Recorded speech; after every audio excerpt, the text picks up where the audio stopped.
Assalamualaikum. Hai. Cikgu nak ucapkan tahniah dan terima kasih kepada semua murid yang telah menghantar latihan yang telah cikgu berikan sebelum ini. Tapi bagi yang belum menghantar, silalah hantar. Boleh cikgu semak. Okey, jom tonton video cikgu sambil belajar. Baik murid-murid, hari ini kita nak membina ayat menggunakan gambar yang diberi.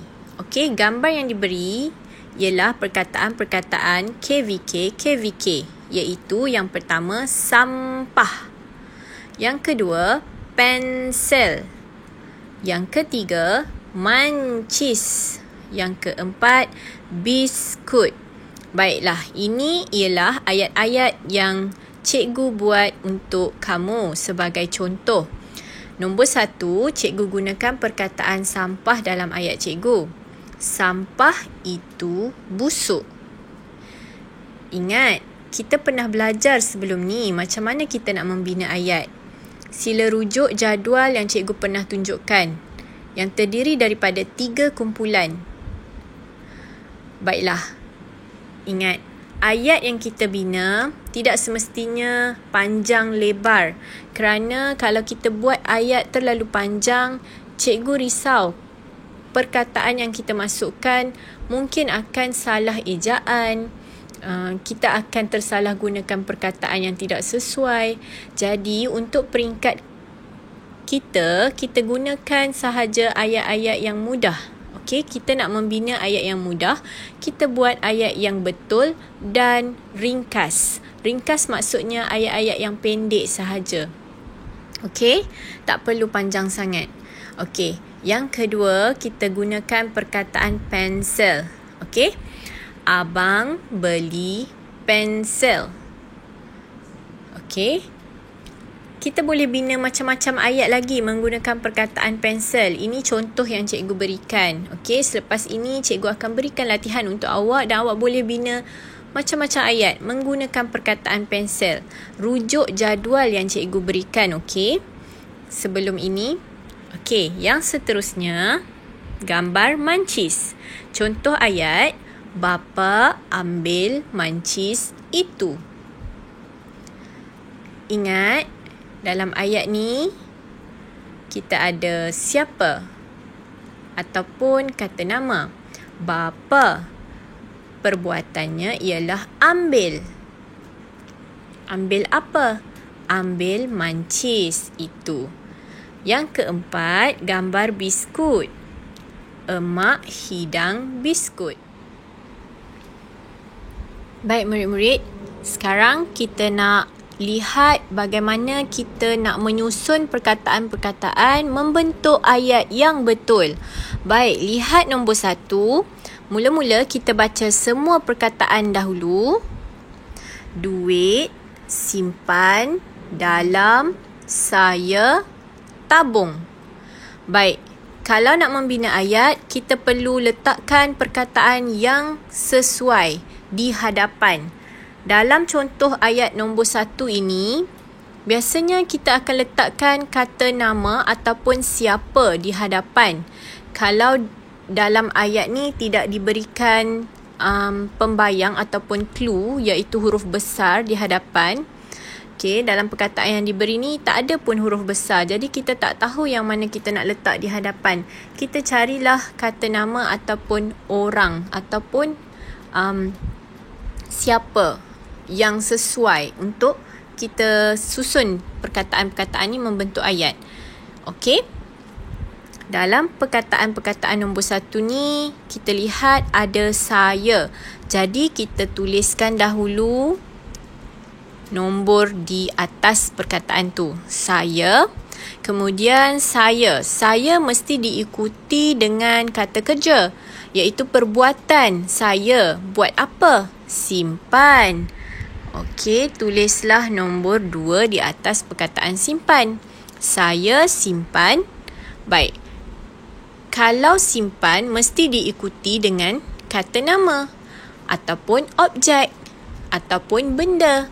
Jadi, saya simpan duit. Tuliskan nombor 3 atas duit. Kemudian, saya simpan duit dalam tabung. Dalam nombor 4, tabung nombor 5. Okey? Jadi, lengkaplah ayat kita. Saya simpan duit dalam tabung. Nanti kita akan tuliskan ayat yang lengkap di bawah ini. Okey? Kemudian nombor 2. Kita baca dahulu perkataan-perkataannya. Kucai, daun, hijau, emak, beli. Ya, kita dah nampak siapa ataupun kata nama di hadapan yang sesuai, iaitu emak. Tuliskan nombor 1. Emak. Emak buat apa perbuatannya? Beli. Emak beli. Beli. Okey, emak beli. Beli apa? Ya, daun. Daun. Kucai. Hijau. Okey, dah lengkap kita susun. Kita bacakan ya. Emak beli daun, kucai, hijau. Okey, selepas kita labelkan nombor-nombor ni, kita dah tulis nombor-nombor di atas ni ikut turutan yang betul, barulah kita tuliskan ayat pada garisan ini. Okey? Kemudian nombor 3, petik sirih daun nenek di kebun. Baik, di manakah perkataan yang sesuai untuk diletakkan di hadapan? Ya, nenek. Sebab nenek ni kategori kata nama ataupun siapa yang kita nak susun di dalam ayat kita. Nenek. Okey, nenek buat apa? Nenek petik. Petik apa? Daun. Daun apa? Daun sirih di kebun.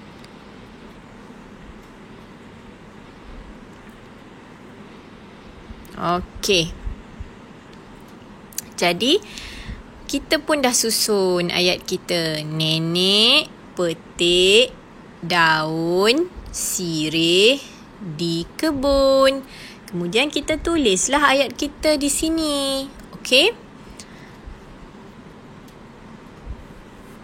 Yang terakhir, kita bacakan dahulu perkataan-perkataan. Pisau, kelar, siakap, guna, kakak, ikan.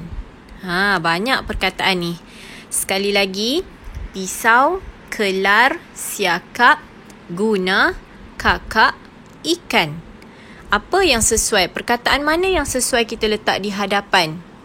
Mestilah orang. Takkan ikan pula kan? Kakak. Kakak perbuatannya apa? Kakak itu tadi kita letak di hadapan kakak. Kakak ialah kata nama ataupun siapa. Yang kedua, kategori yang kedua mestilah kita gunakan perbuatan. Kakak buat apa? Kakak kelar. Kakak kelar. Jadi kosong pula. Kakak kelar. Kelar apa? Kelar ikan. Kelar ikan. Ikan apa? Ikan siakap.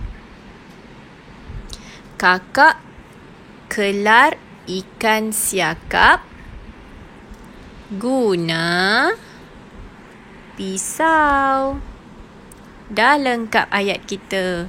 Kakak kelar ikan siakap guna pisau. Jadi kita pun tulislah ayat yang lengkap di sini.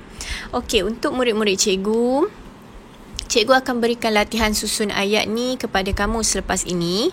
Tetapi cikgu nak awak semua salin di dalam buku tulis pemulihan. Okey? Terima kasih.